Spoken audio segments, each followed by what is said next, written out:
Hey, how's it going?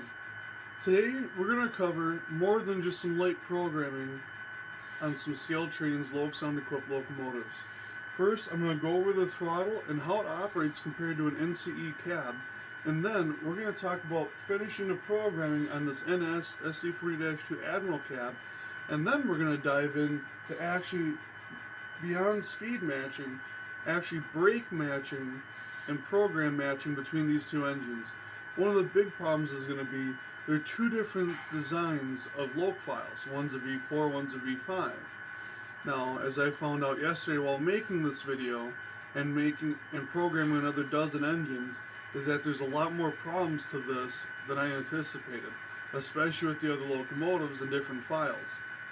So with that said, let's get into it and let's check it out. Before we get too far, I want to go over some of the differences between a standard NCE cab and a ProtoThrottle cab. Now, a lot of these differences will also apply to the Digitrax system. However, I am no longer familiar with the newer Digitrax throttles since I got rid of my Zephyr several years ago, and I'm not always the most helpful when it comes to using the ProtoThrottle on the Digitrax system, so I'm going to do my best not to talk to that point. So first of all, we want to go over the speed control.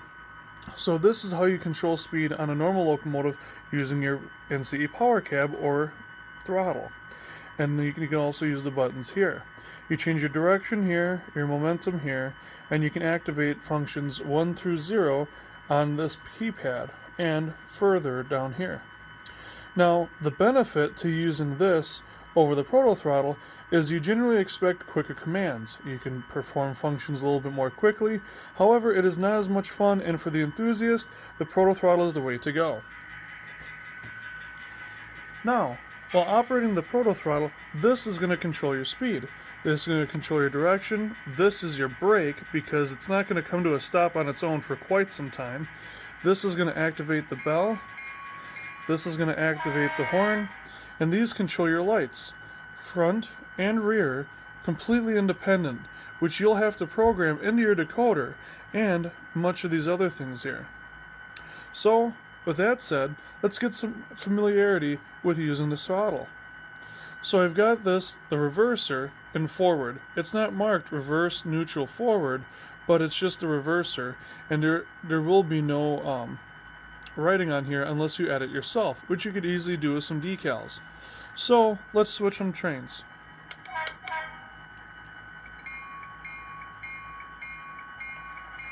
What we're going to do here is build a nice little 5-car setup using some different hoppers I recently got back from Milepost 70 Customs. They all got weathered, some got some details, some got some graffiti, some even got safety stripes, but they all got dirty. Now you notice, after throttling off, the engine does not come to a stop. So you need to apply the brake to do that. Now it'll eventually come to a stop, especially from a slow speed, but the whole point is that it's going to coast just like the prototype would. Now I'm going to knock off one of these cars here.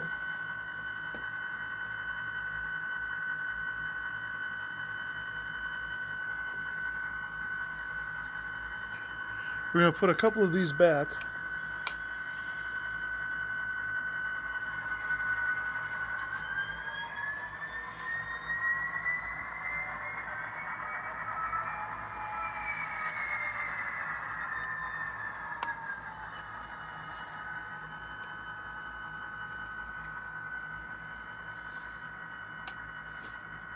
Now you can change the effectiveness of the brake within the programming, but most locomotives are going to come with a varying amount of brake effectiveness.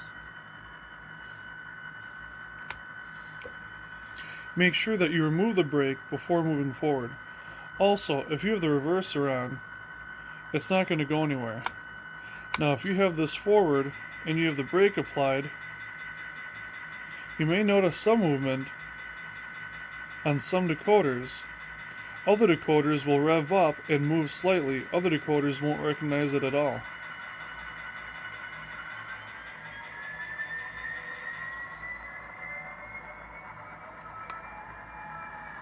Now let's say you want to use drive hold.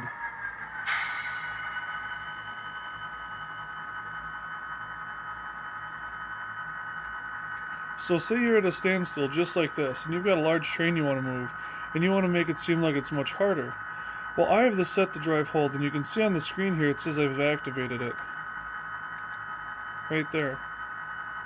So now,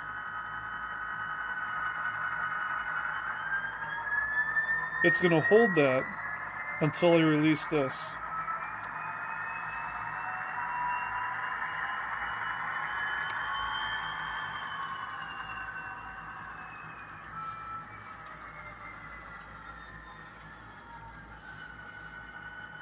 The biggest thing is getting used to applying the brake. Learn how your locomotives brake and how they react to it. Adjust them as needed. Try to adjust all your locomotives to the same brake effectiveness and the same momentum and the same reaction timing as you can. That'll make consisting later on much easier.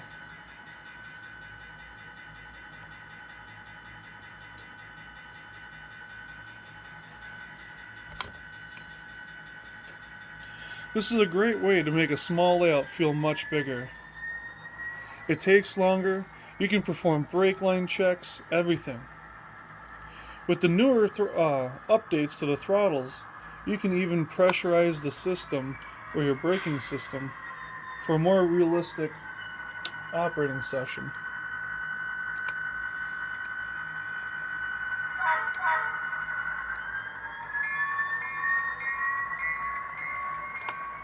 The detents in both of the buttons here give very nice tactile feedback, so it's very clear what exactly you're doing. Also, if you push this all the way over, it goes into emergency, and to release it from that, you need to turn it all the way off.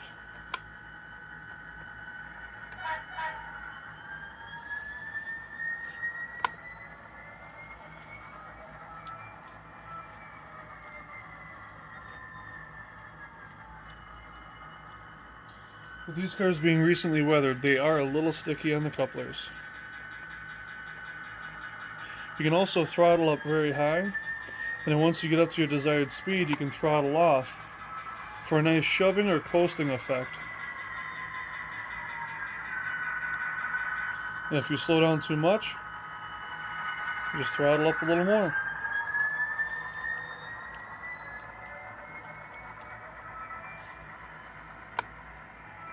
More of a braking effect is desired on longer trains.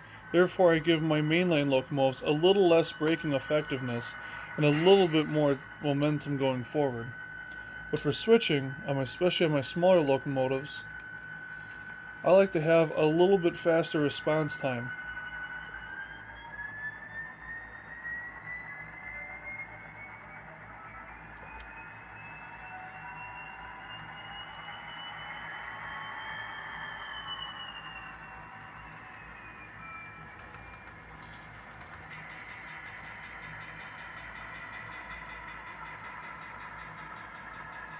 And that's why I usually change out my ScaleTrains couplers. They don't always like to cooperate with even other ScaleTrains couplers, let alone with other brands. That's just been my experience.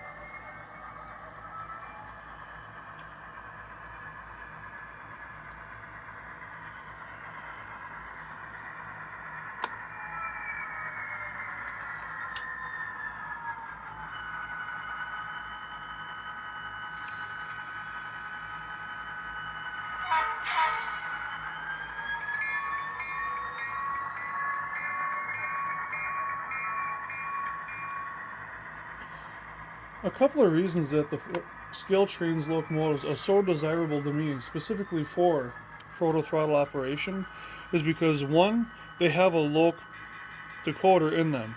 which I have a loc programmer for, and I've spent many an hour studying and trying out and testing and researching how to program these locomotives to work to the best of my knowledge and to how I like to operate my ProtoThrottle.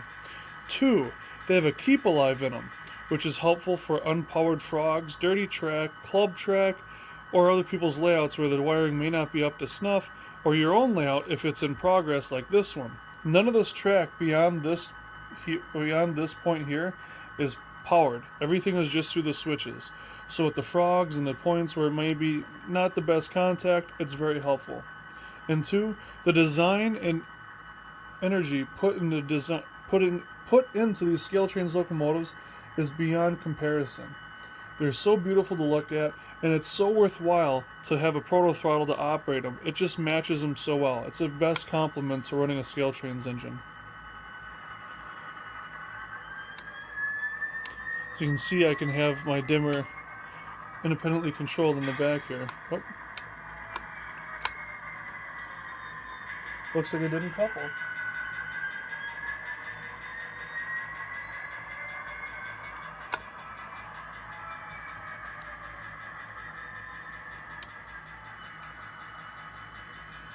There we go.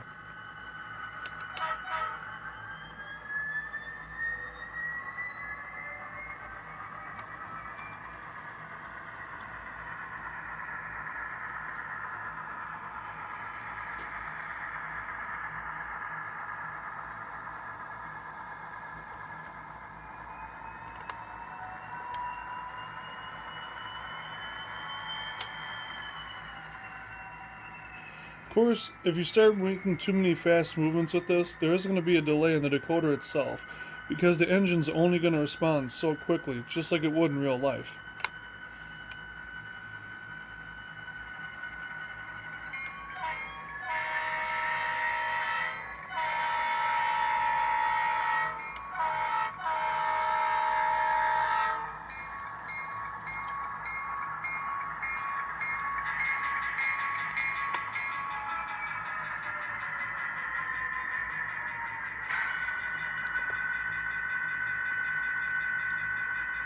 Alright, well, with that done, let's go program the locomotive.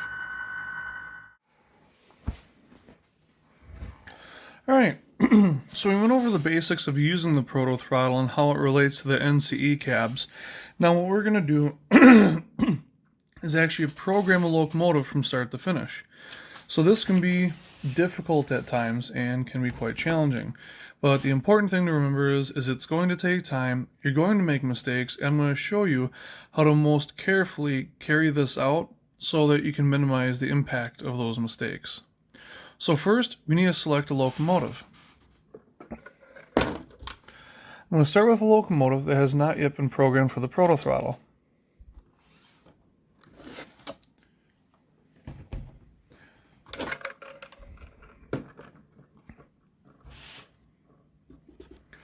We're going to start with this NS Admiral cab. I'm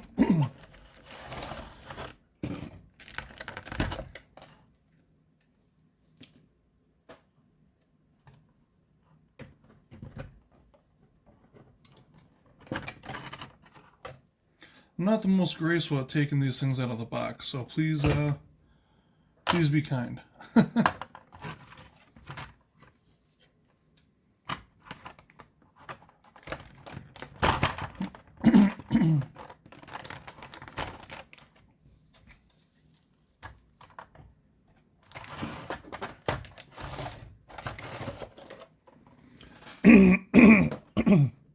Excuse me. It's allergy season by me everywhere, but for me specifically, it's getting tough this time of the year. All right. So before I go too far, I still need to save my last file. So this last locomotive I've recently reprogrammed with some updated changes I've made to my cheat sheet. So I'm gonna go File, Save As. Milwaukee Road, number 156, and I have the original file, which I've saved, and this is going to be the PT. So that'll be everything I need with the latest decoder information. Now, if I zoom in here, you want to open up your loc programmer. And what you want to go to is this here, read decoder data. Click on that. And it'll start reading the locomotive currently on your test track.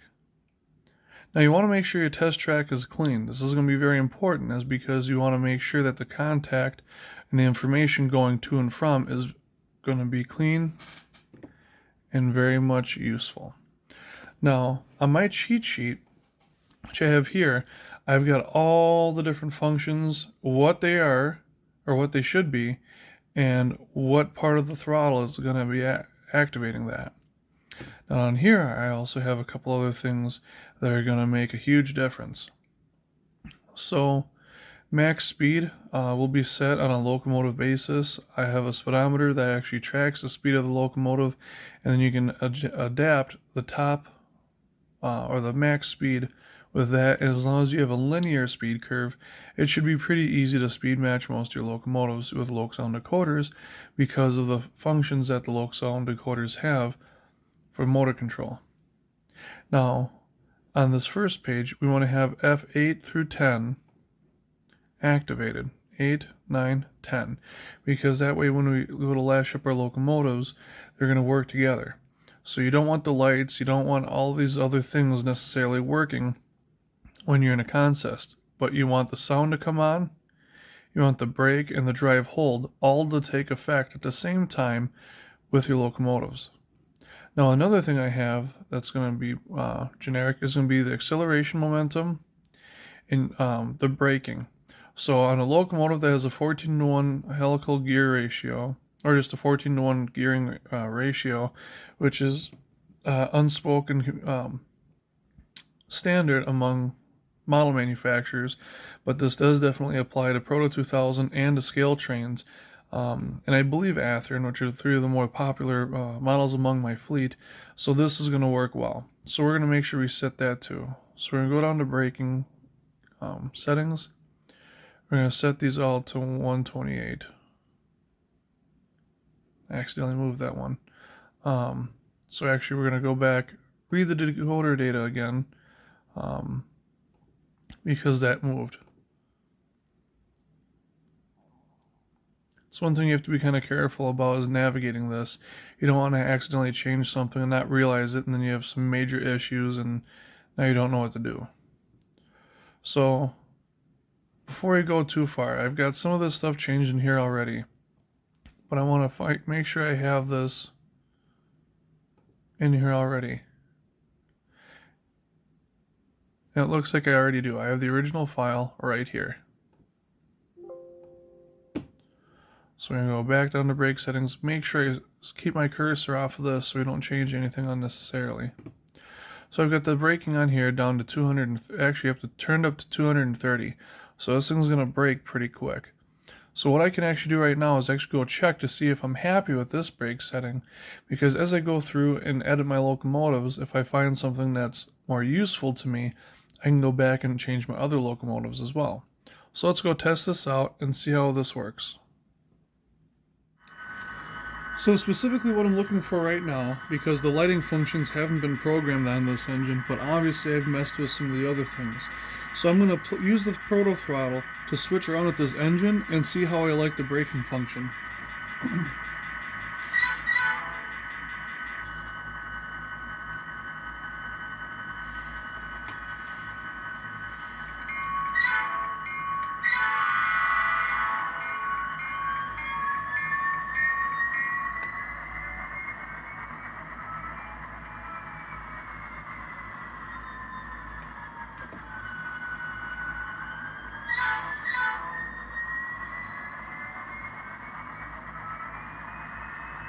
So there's clearly a lot of momentum in here.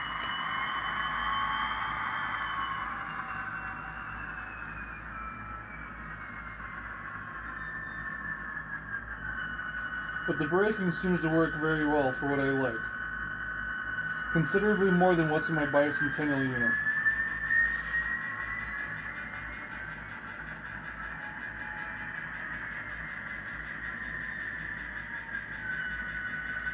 So I think that's what I'm going to stick with for the moment. So what I'm going to do is I'm going to take both locomotives back and reprogram both of them. So after some consideration, I've decided that I'm going to actually change the brake settings in this locomotive rather than my Milwaukee Road. Because I won't be using this locomotive primarily for switching service, I'm not as worried about it slowing down quite as quickly.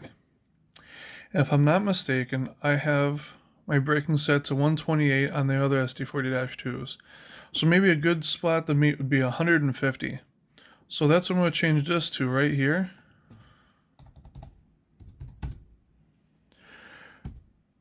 Which will bring up my other locomotives and bring this one down.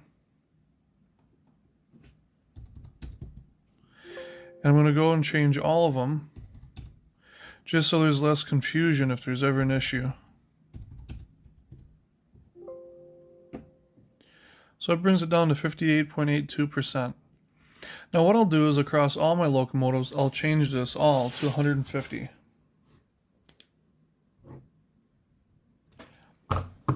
Now make sure you take notes on all the changes that you make, because as you go to affect every locomotive that you're going to program, you'll eventually need to backpedal and change other locomotives that you've already finished, especially if you made changes part way through it.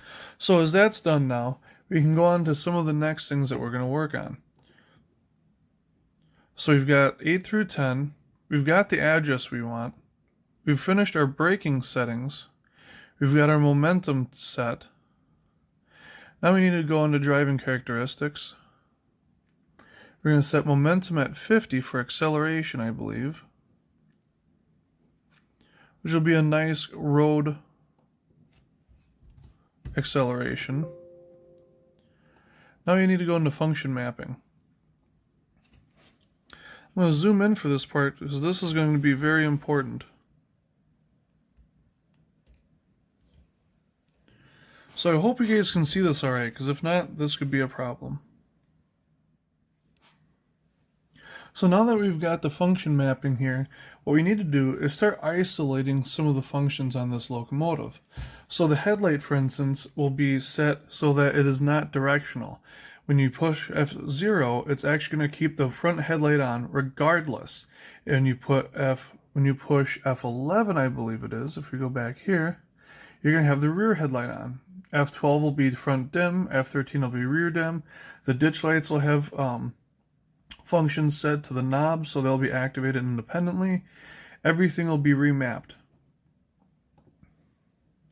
So for this, we're going to go in here and we're going to start putting everything just the way we want it.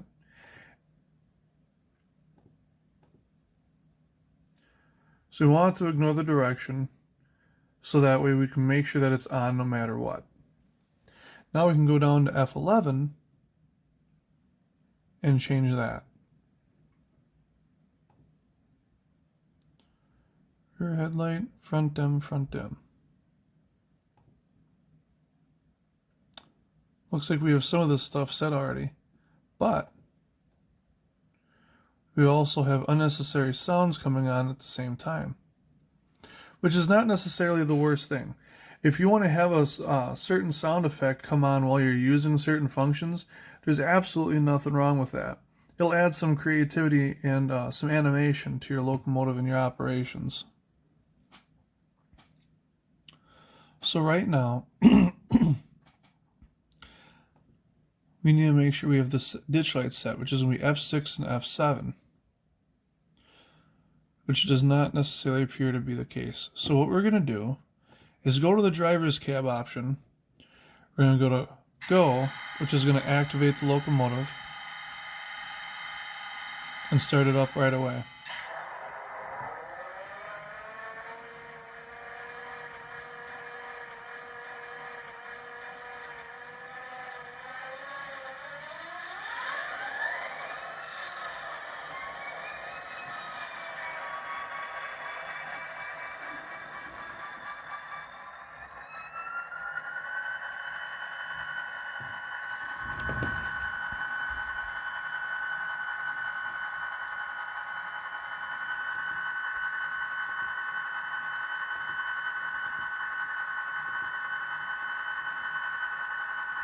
So we're going to start checking to see which functions are correct.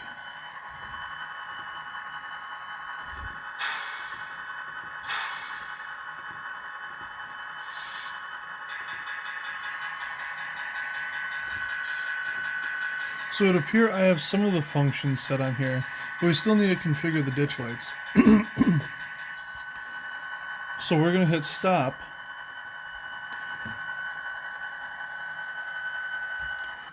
Return to the decoder menu, and we're going to start working on those functions. So F6 is the ditch lights front, F7 is the ditch lights rear. Let's see here. So actually we're going to go back to F6 and F7 and see exactly what they do and see if it's set up for what we need.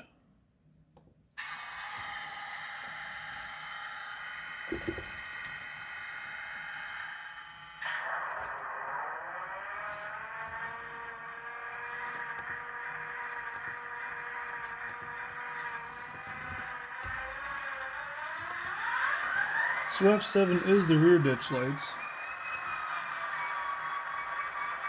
and that's what we want, but F6 is not operating the front ditch lights.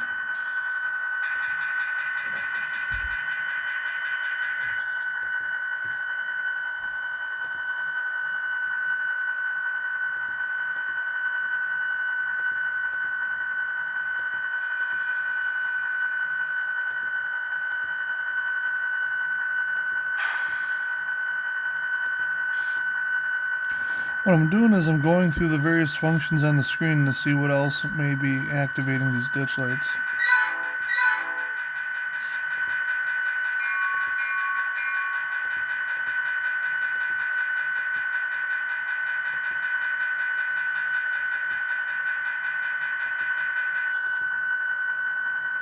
I'd see F7 is the only one appropriately assigned to the rear ditch lights. So now we need to figure out how we're going to make F7 apply to the front ditch lights. Or how to make the front ditch lights activate. So if F7 is aux 5 and 6, looks like F6 is because it's only in forward and we want to ignore the direction. So we'll hit write decoder data, next.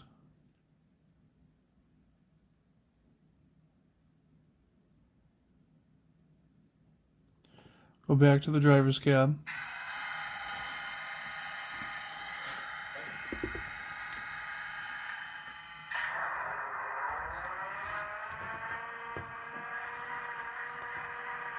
There. They're no longer directional. When you blow the horn, they flash. So that's exactly what we wanted. So far, this locomotive is complete. So we're going to save the new settings on here. And this is NS3235 PT for ProtoThrottle programming. I'm going to save that on my computer, and we're going to go test it. So now what we're going to do is test the locomotive again and see if we like the changes and if it matches up to the throttle. Again, all of my throttles are reprogrammed based on the initial throttle and my first programming of that throttle, so that all my throttles are consistent. Therefore, if all my locomotives are consistently programmed, they should work with every throttle.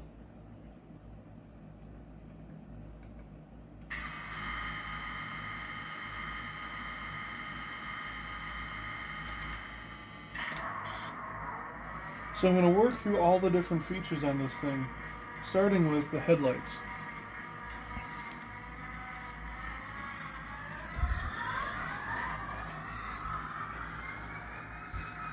So we're going to start with dim, bright, and bright plus ditch lights. And now when I pull the horn, it should work just like that.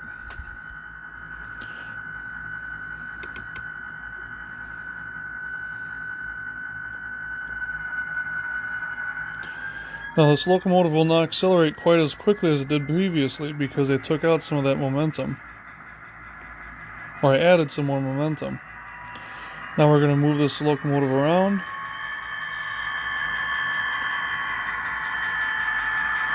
We're going to check the headlights on the back, as well as test the new braking.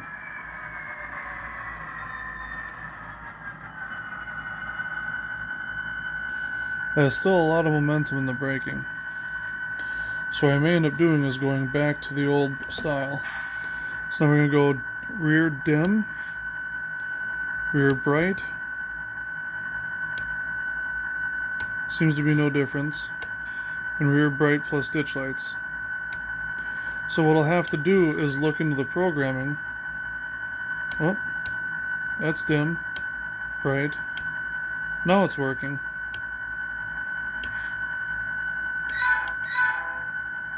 And the ditch lights. So what I'm going to do is go back and add more braking effect and see if that's more desirable. We know 230 is what it was at before, and I think that might be a little quick for a road locomotive. But I'm going to put it back there. I'm going to reprogram 156, that Milwaukee Road Bicentennial, to that. I'm going to see how well they work together.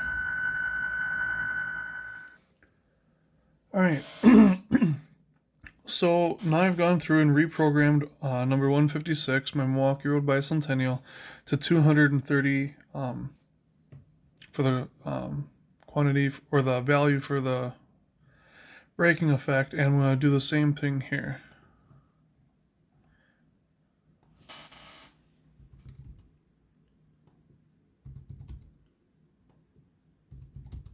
Now you don't need to change all three.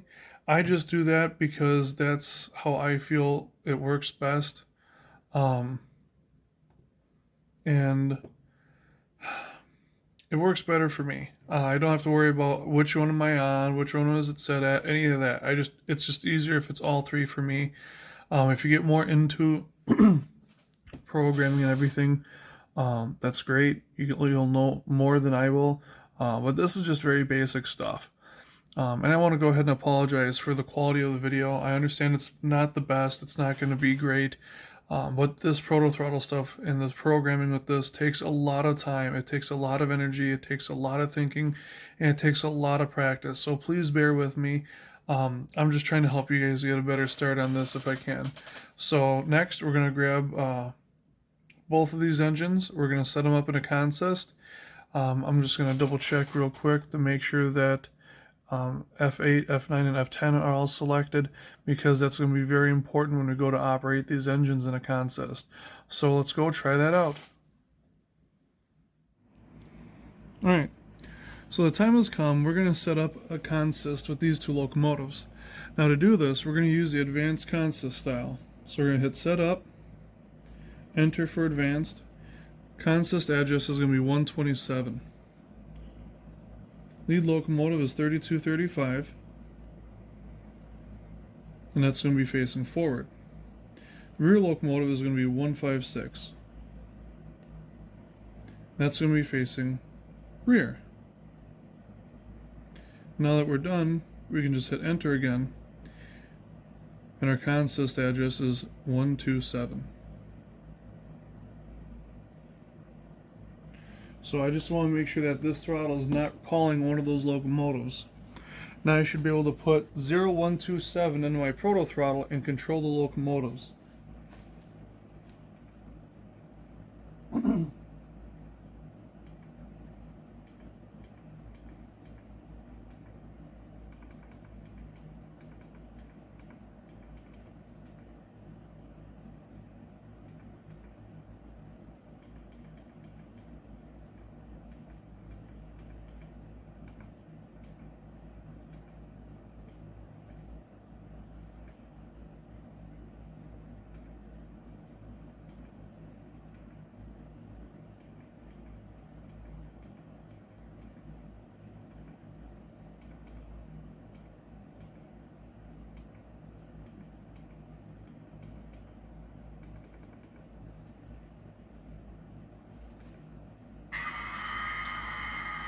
Alright, so the advanced consist address is 127, but the actual locomotive number is what got it to work. I apologize, please bear with me. It's been a long time since I've done some of this stuff. So they both fired up. I have the beacon on 156 programmed to fire up with the startup of the locomotive. So they actually both started up at somewhat different intervals. One's newer, one's a little bit older. So now we're going to try just a little basic operation. And what we're looking for is to see if they kind of pace each other. If it's even remotely close, I'll be excited. This is my first time consisting with the ProtoThrottle.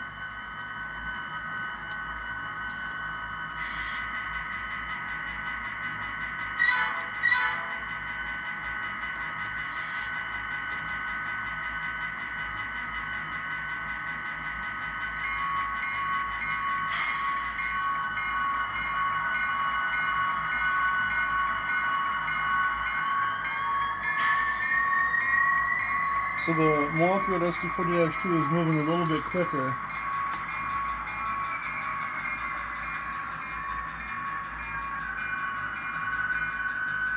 So what I'm going to do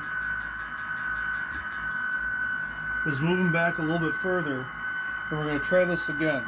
So I know that there's more forward momentum in this guy reacting than there is in this guy. So now we want to check the braking.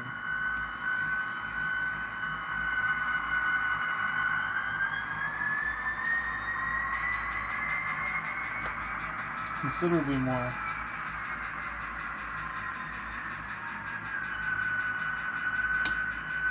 So we're going to go back the other way, throttle up just a little bit.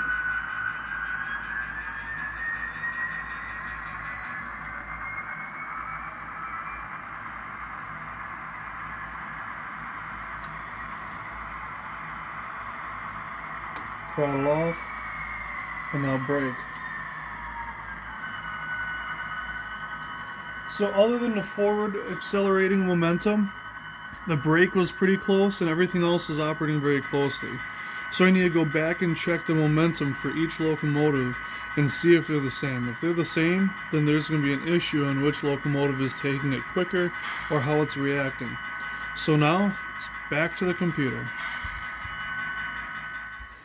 Alright, so what I'm doing now is I'm checking to see what my forward momentum is. And on the Norfolk Southern, it's set at 50. Which is correct according to my little sheet here. So we're going to go through, we're going to open up, and we're 156 ProtoThrottle. We're going to see what this guy's set to. And he's set to 50 as well. So, now the next thing I need to look at is the acceleration adjustment to see if that's the same.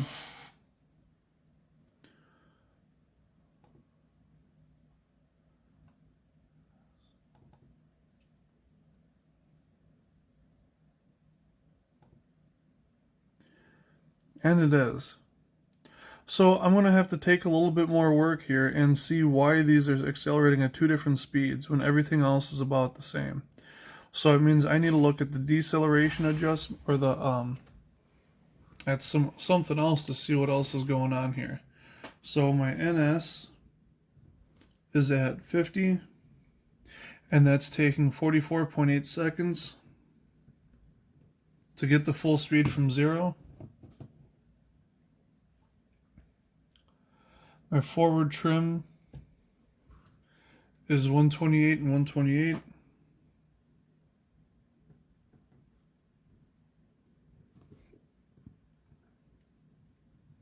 Reverse trim is 128. And when switching mode is enabled, it's 64.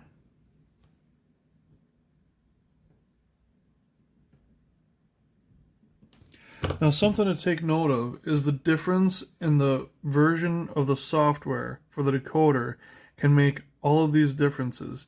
You don't have every variable in each locomotive, which is another thing to take into consideration when programming this stuff.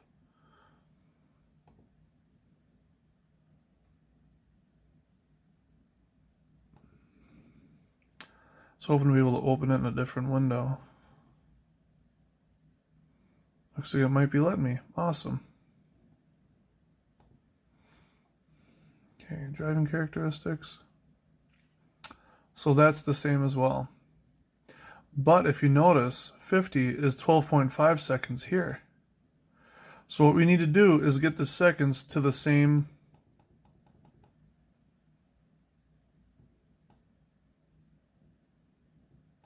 to 44.8 seconds. As close as we can.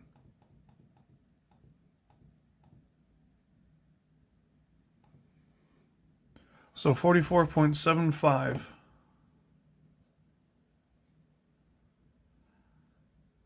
from 0 to full speed. So this is one of those times where you sit back and you wonder, why is this number so significantly different?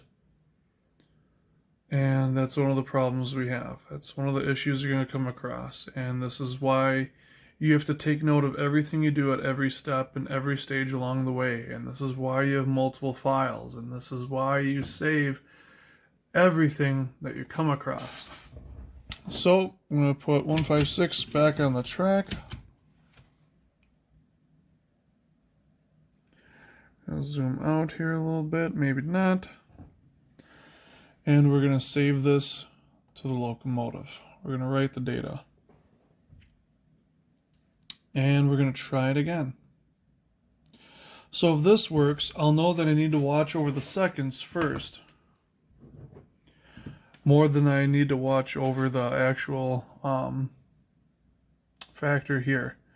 So when I go back here now,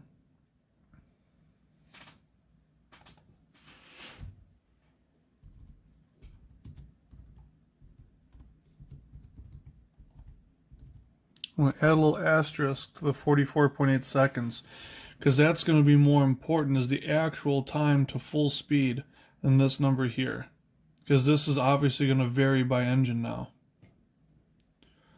So going back to the loc programmer for Milwaukee Road 156, we've got that at 44.75.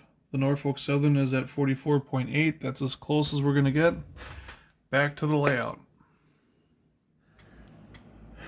Alright, so I'm going to fire this up again here, and we're going to see if that's improved or if it's made it worse. If it's made it worse, we can go back, and we have to start fiddling with one or the other. At this point, going this deep into it, I'm going to make 3235 the lead locomotive as far as programming and basing everything off of that. And every locomotive I program after this will be based off of that.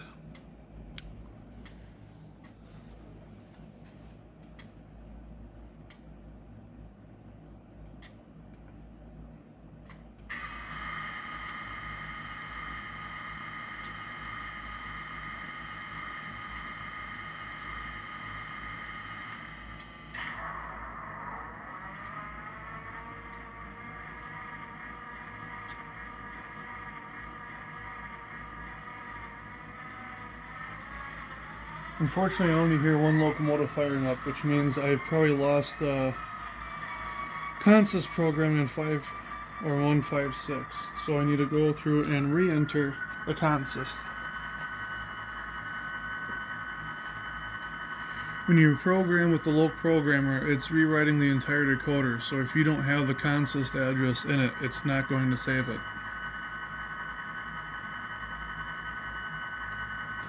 So first I need to kill consist 127, and then we need to reset it.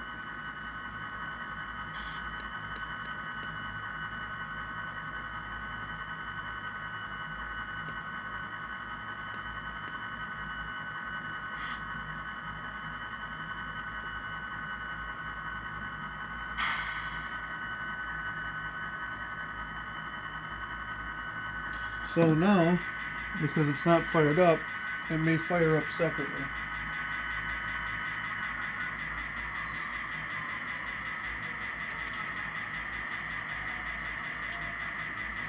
So I'm turning off function 8 on the loc programmer. I have to fire it back up. Success. So not only can I hear both locomotives, but I can see the number boards and I can see the beacon. So I'll activate the headlights and the ditch lights on 3235. And once they're both fired up and completely up to ready to go status, we'll try this again. If this works, then I know we need to go by the seconds and not by the value.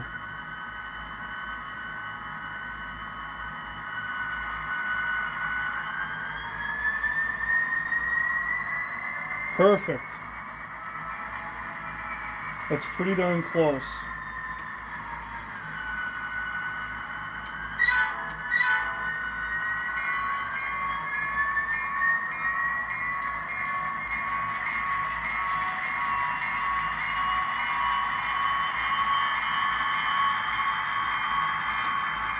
So there's a little bit of shakiness in it.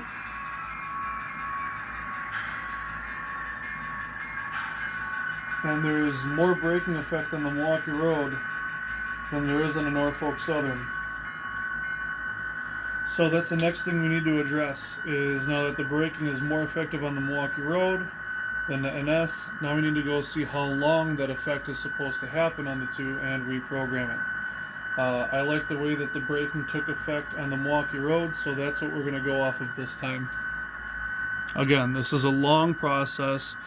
This is not necessarily something you're going to get done in your first night. Alright, so we have 156's file pulled up here, and I'm looking over the brake functions. So everything is set at 230, so that with the intention of being similar to the 3235. Looking at 3235 in the brake settings, we have it at 221 for some reason. So with that adjustment, it shouldn't change it drastically, but it might make it closer. And it gives us a percentage. It doesn't give us a time like the momentum does. So we're going to sit here. We're going to reprogram this guy. And normally we have this for the enabling DCC consist address, but in my experience, this hasn't worked well for me. So I only do this on the system. I don't do this within Loc Programmer.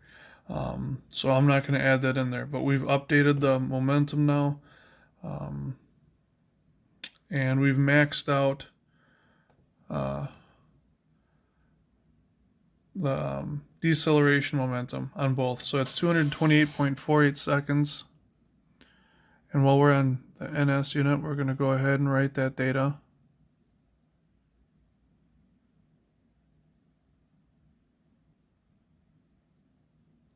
So 228.48. Writing that down. And now we're going to go over to the Milwaukee Road file. We're going to go check out driving characteristics. And the time for maximum speed to stop set at 255 is 63.75 seconds. I want to show you guys this. Okay. So right here, this is the Milwaukee Road file. At 255, it's 63.75 seconds. For the NS file, it's 228.48. So the biggest difference is this is Loc 5. This is the newest version of Loc for that unit. I believe the Milwaukee Road version is V4. So I think that's one of the contributing differences, is this is only going to give us 63.75 seconds. NS is going to give us a much larger threshold to play with. So we need to get down to 67-ish.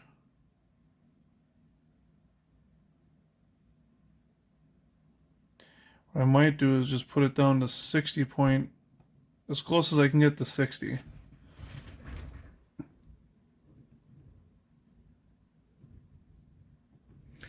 So I'm going to make that the new standard, is to get deceleration time to get to 60 seconds. So it's going to go for a minute.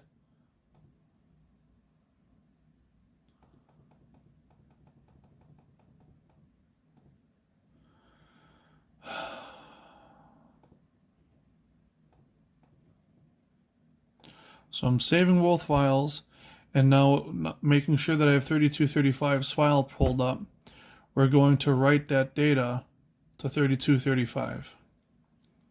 And then we'll put 156 back on, and we'll write that data. And now I need to make sure every locomotive going forward that I have this saved appropriately, and that I have those times set. So I'll go back to the Milwaukee Road file here. Again, this is set to 60 seconds, not necessarily the maximum here. So that's another thing that's affecting our braking. So we're going to write that.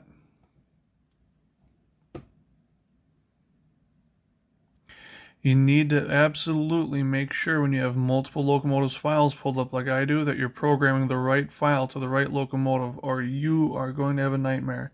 And that again is why we save the original file, so you have something to go back to. So with that done, let's go back over to the layout and try again. So I have to re-enter the consist because obviously we just reprogrammed the engines, and when you reprogram it erases everything that was already originally on there. So we need to go change this locomotive so we don't have 156 selected. And we want to set up a consist. We want to do advanced, so we hit enter. 127. Lead locomotive is 3235, facing forward. Rear locomotive is 156, facing reverse. And we're ready to go. And we don't want to have this selected on the throttle, so we go back to recall number 3. And we can proceed to fire it up.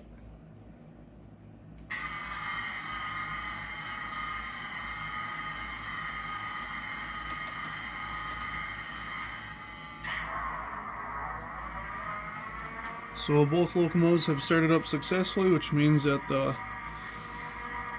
consist was successful, and now we try it again.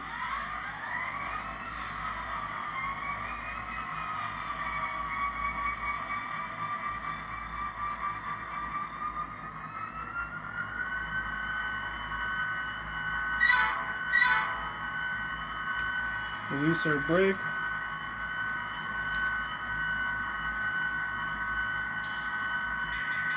And we're going to go slowly, just one notch. And it's perfect, I mean perfect. So we're going to go up to notch 2, notch 3.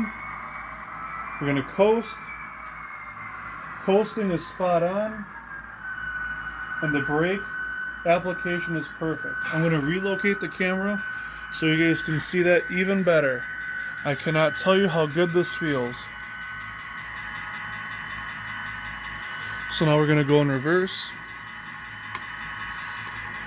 Now just watch the distance between the two engines.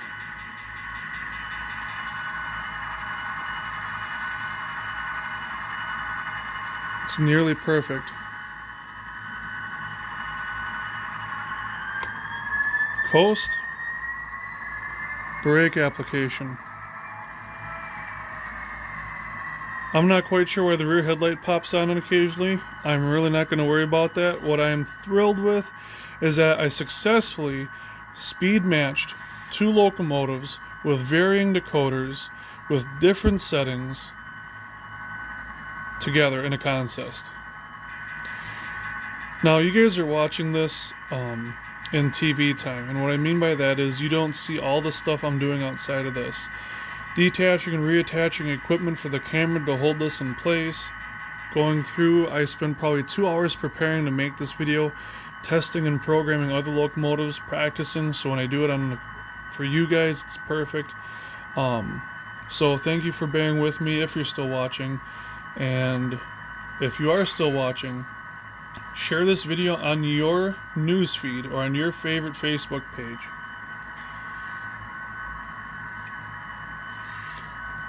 Send a screenshot of it to me on Facebook on the Chicago Milwaukee Northwestern, and I will give you this BRC locomotive with DCC, sponsored by Lombard Hobby and Milepost 70 Customs. Screenshot of you posting this video gets you that locomotive shipped to anywhere in the lower 48. Thank you for being patient. Thank you for watching Sean's Trains. We'll see you in the next video. Take care, folks.